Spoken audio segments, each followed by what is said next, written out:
Hello, and welcome to Introduction to Nursing Research. I'm Holly, one of your librarians here at Webster University Library, and I'm here today to talk to you about resources available to help you with your research and services that will support you as you go through this process. I have the great honor of getting to work very closely with nursing students and nursing faculty. So I know your resources very well, and I'm anxious to share with you some information about getting started with your research. I feel like there's 2 points we really have to make before we dive into nursing resources. And the first point is to ask for help. I have research librarians standing by evenings, weekends. We even have 24/7 chat.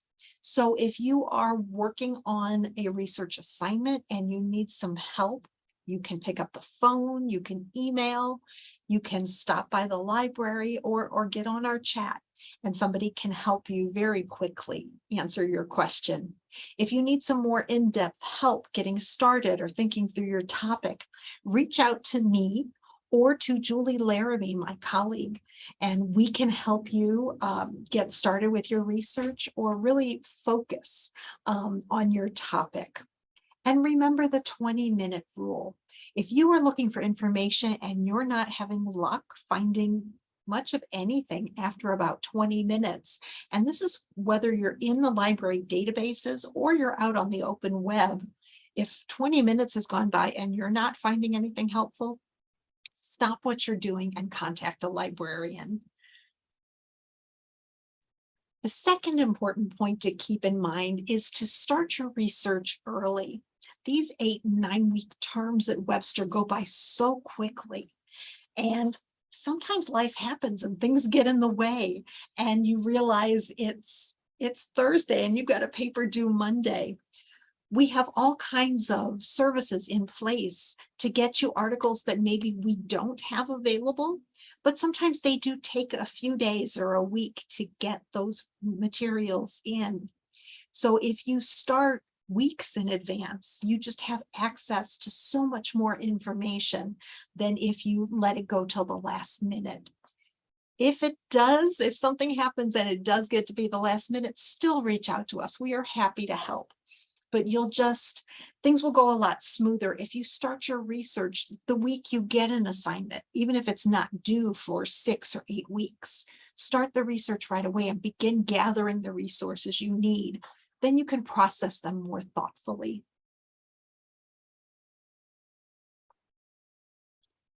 I encourage you to begin your nursing research at the library's homepage, library.webster.edu. You'll see on this page those big blue buttons across the middle. In the very center, that contact a librarian has the form for our email, our phone numbers. You'll see our 24/7 chat is right on the homepage, so you could start at any point typing in that box and someone will be on there to help you.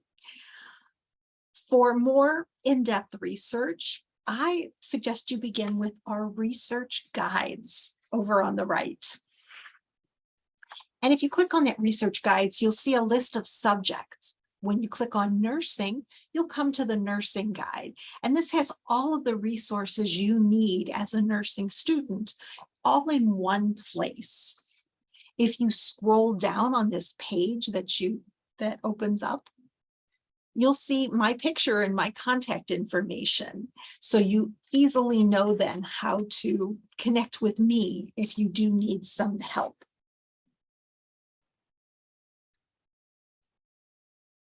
And going back to the top of the page, you can see we've opened this guide right to the journal articles page. Most nursing research is published in article format.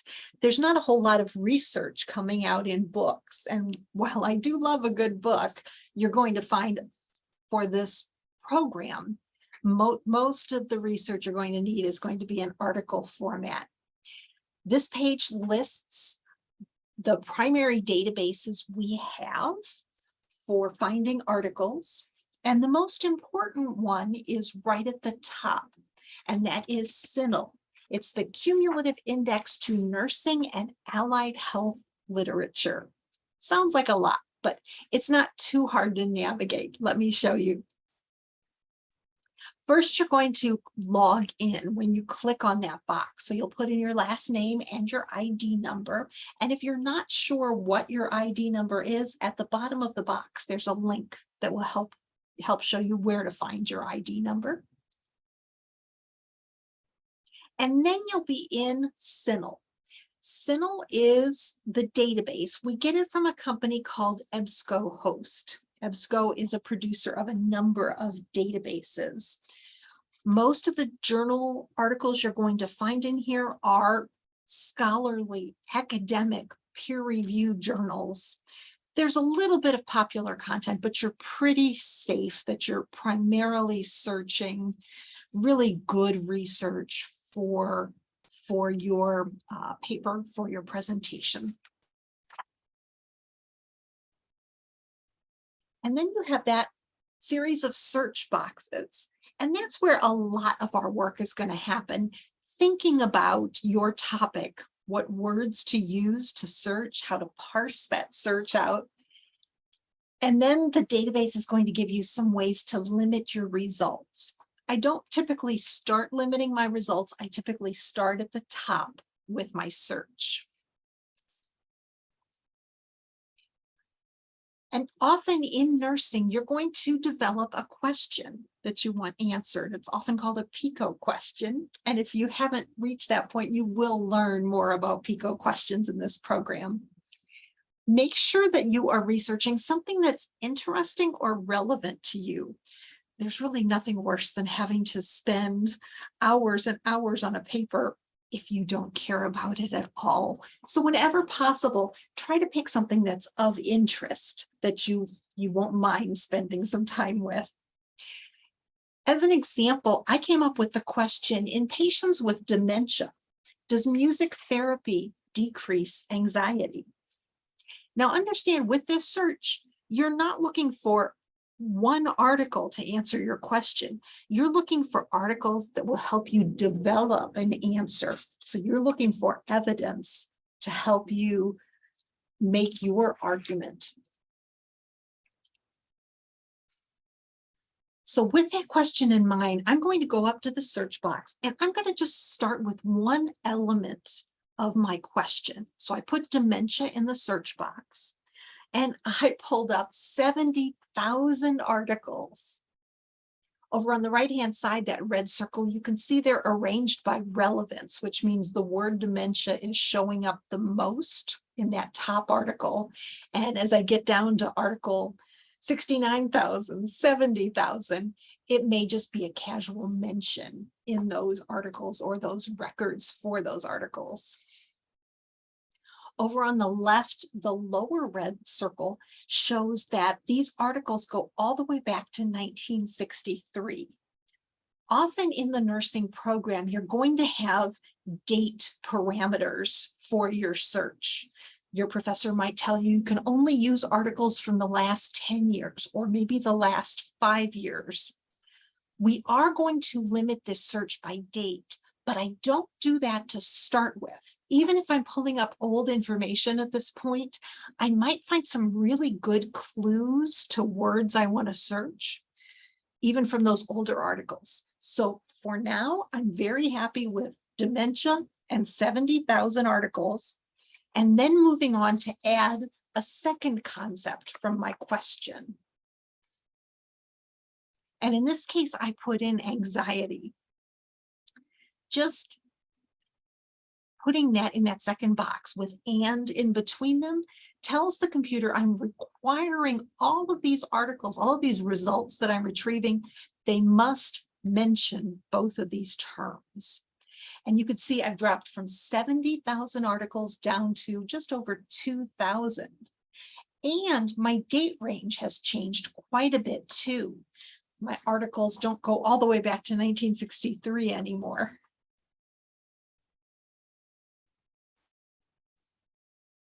Then I'm going to add that third concept of music therapy. And you could see with that concept, my results shrink down to 74. So now I have 74 articles.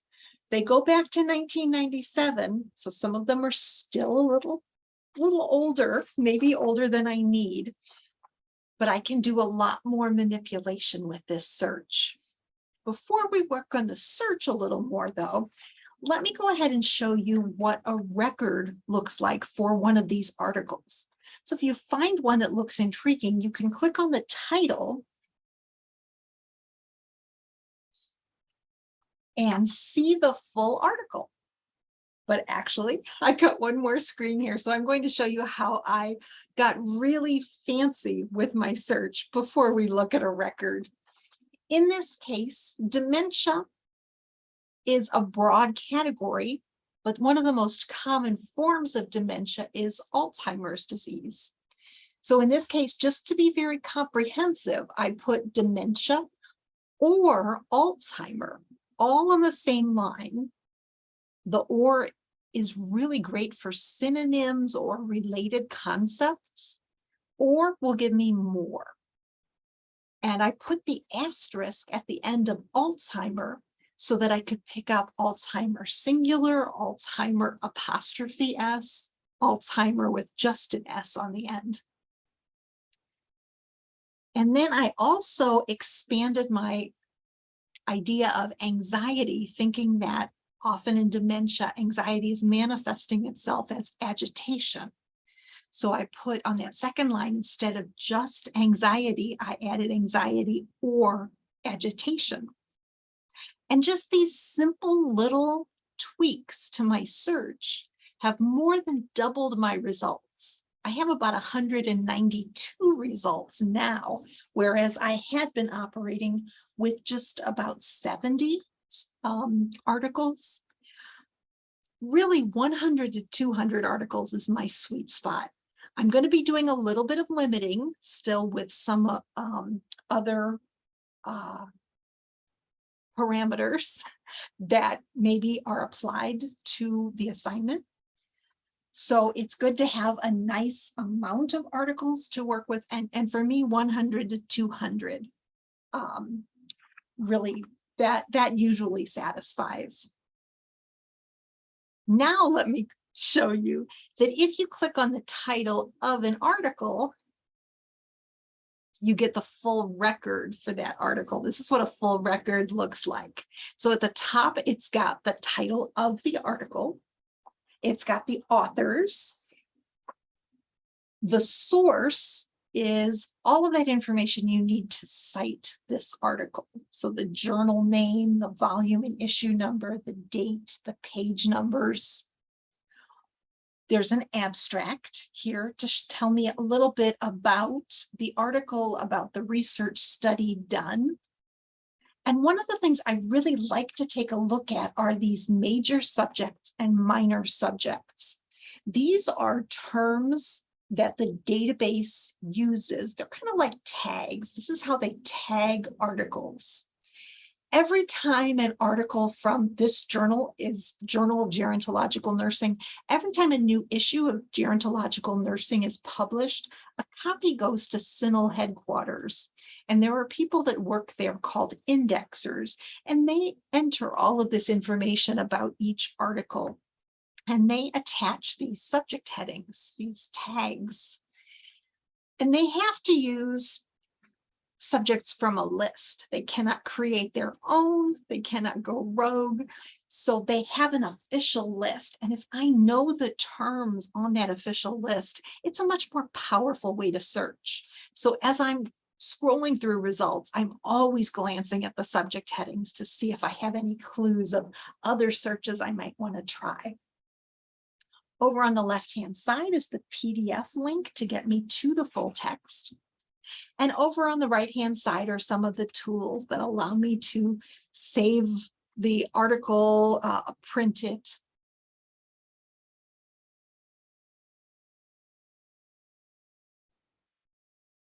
Now, in some cases, the full text might not be available. And if that's the case, you're going to see ArticleLinker. So here are 2 articles in a result list. The top one has that article linker icon. The lower one has the full text attached. The PDF of the full text is right there.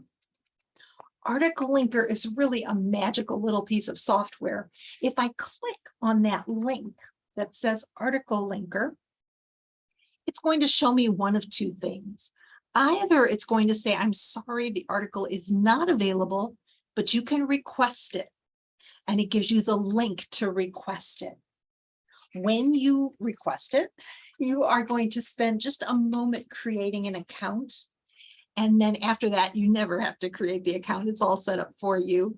You'll go ahead and submit the information about the article. And in about 3 to 5 days, or sometimes a little faster, you're going to get the article. An email will come to you telling you that your article is available, and it will give you a link to get to it. The other thing, though, that I really like is sometimes Article Linker will tell you, yes, your article is available. It's just in a different database. We have over 150 databases, so it is very possible that that journal is simply indexed in a different database. In this case, the International Journal of Nursing Studies is in a database from Science Direct. And once you click through Article Linker and click on Get It, you will just have to look for where the PDF is or where the full text is. And you'll click on it and you will have the article.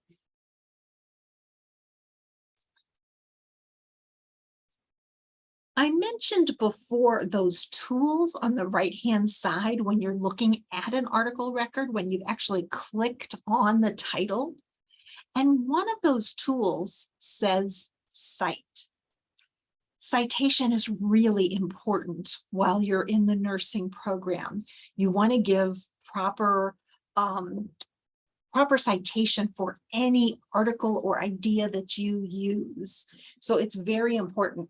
And one of the things CINAHL can do to help you out is provide a citation for you. The nursing program uses APA citation. So if you click on Cite and scroll down to the APA citation, you'll see it's all laid out for you here. I strongly suggest as you work through your research to stay organized. Open a Word document as soon as you sit down and open up CINAHL. And then if you find an article that you like, that you're going to print, that you're going to request, copy the citation out and plug it into that Word document. I will warn you, often there are mistakes in the citation that EBSCO CINAHL generates, but they typically are very minor mistakes like capitalization. In this case, there is one mistake in this citation, and it is in capitalizing of the title. With APA, you capitalize the first word of a title. And then for the article, you don't capitalize any other words unless they're proper nouns. Or if there's a colon, you capitalize the first word after the colon. So in this case, the only change that's needed is to make research capitalized. It will save you a lot of time if you already have all of this information there and just need to give it a quick review before you turn it in.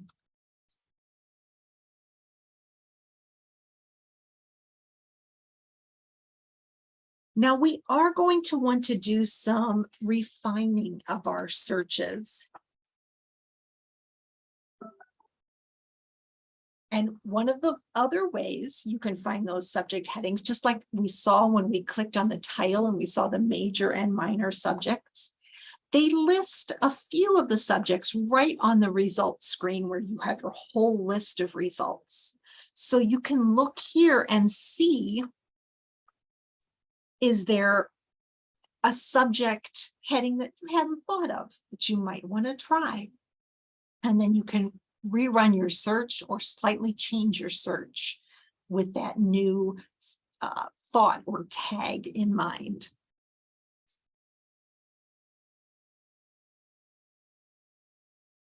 And if you find a subject heading and want to use it, you might want to consider that select a field over on the right. Use that drop-down menu and you can change it to only search subject headings. So if I know anxiety is a subject heading and agitation is a subject heading, I could change that field. So it's only looking for those words in the subject headings. It's not bringing it up if it only appears in the abstract. So I have a more focused search. I'm able to search with more power if I know that I'm actually searching an official subject heading.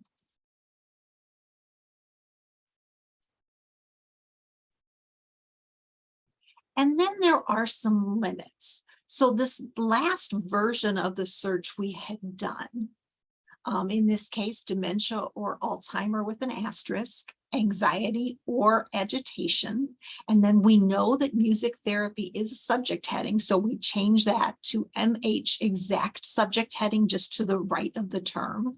We had 179 articles, but we remember some of them were a little bit old.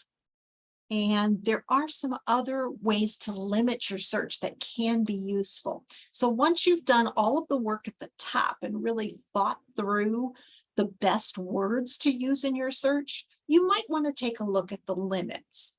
There are a few limits over on the left, or you can click Show More to see the full list of limits. And there are two limits that I strongly suggest you consider using. Now, when I apply limits, I maybe apply one or two at a time and then click search and make sure that I'm still getting some good results. One of those that I recommend is journal subset. You can limit to just nursing journals. CINAHL has, remember, allied health literature in it as well as nursing. So it's got some occupational therapy and some respiratory therapy journals and some other journals where you may not want the perspective. You may only want to stick with a nursing perspective. So limiting your search to just nursing journals is often a great idea. Another limit that I really like is research article. And this may be in the parameters of the assignment. You may be told you have to use research articles or evidence-based articles. And you'll see just below that red circle under research article, there's evidence-based practice. That's another good one to try, but I would try just one or the other, research article or evidence-based practice, and maybe even run the search twice with each one. But that will limit. It'll throw out things like letters to the editor or response articles. It'll limit to just more of the true research. Now, there is one limit that I do want to point out that is really problematic, and that is full text. It's the one that the database providers love to put right at the top. And I strongly encourage you not to use full text.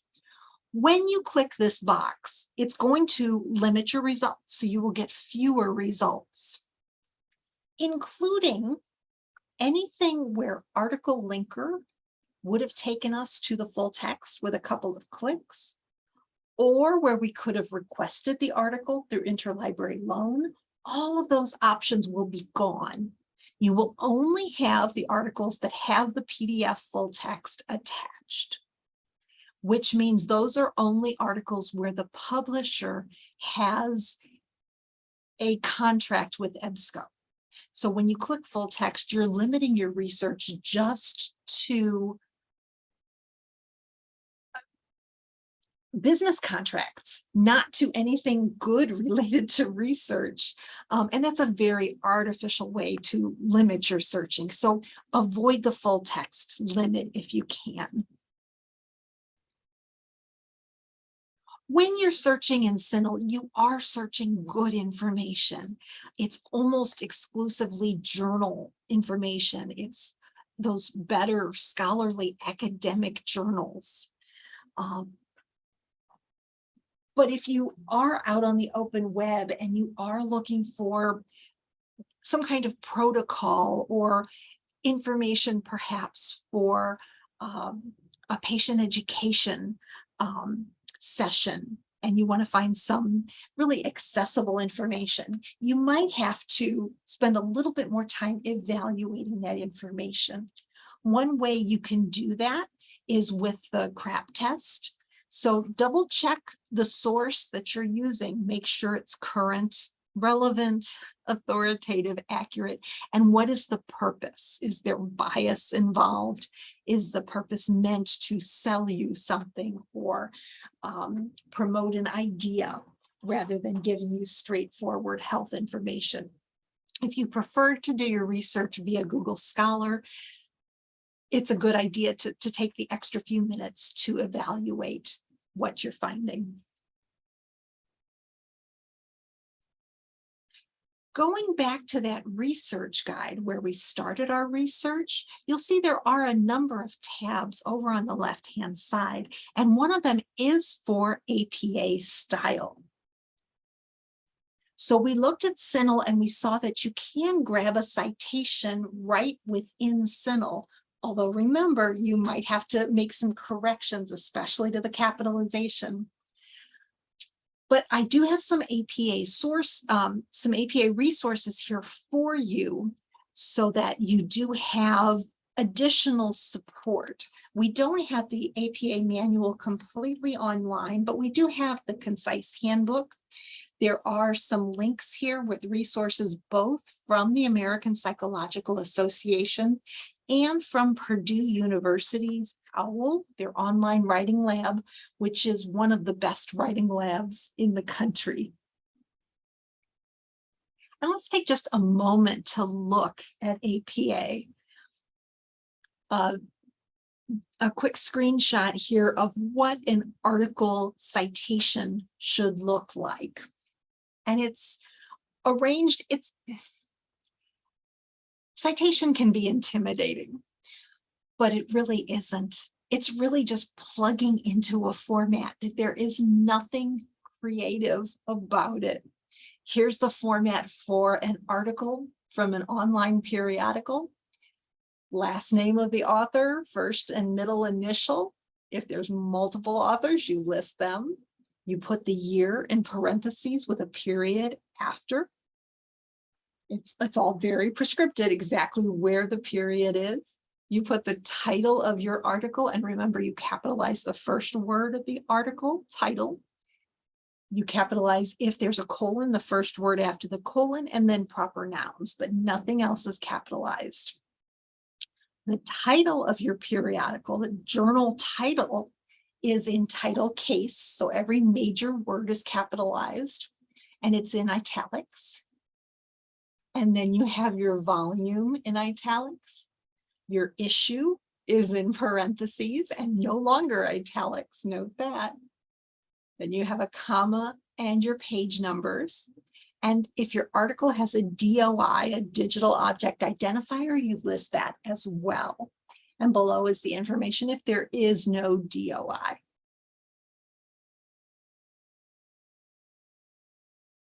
So is the perfect article a myth? Yeah. Often, yes.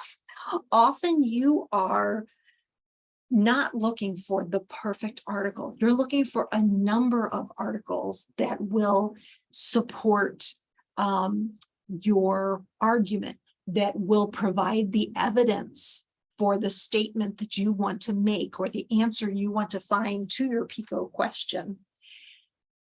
Because of that, you may not always have success searching every element in one search, every element of your question.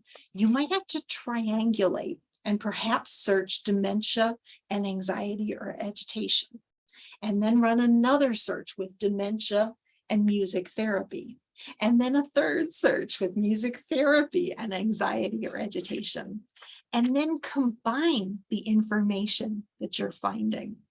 It's a little more work, but it really builds a solid argument if you can lead your reader through the fact that dementia patients are often subjected to a lot of anxiety and agitation. There's evidence out there that music therapy is an effective treatment for anxiety or agitation. And there's a lot of research out there about music therapy with dementia patients. And taking all of those articles, you can make your argument of what the evidence shows. And remember, anywhere in this process, and this is a messy process, librarians are standing by to help you. I am here for you. My colleague Julie is here for you. And all of the librarians at Webster are happy to help. Thank you for your time, and we look forward to working with you throughout this program.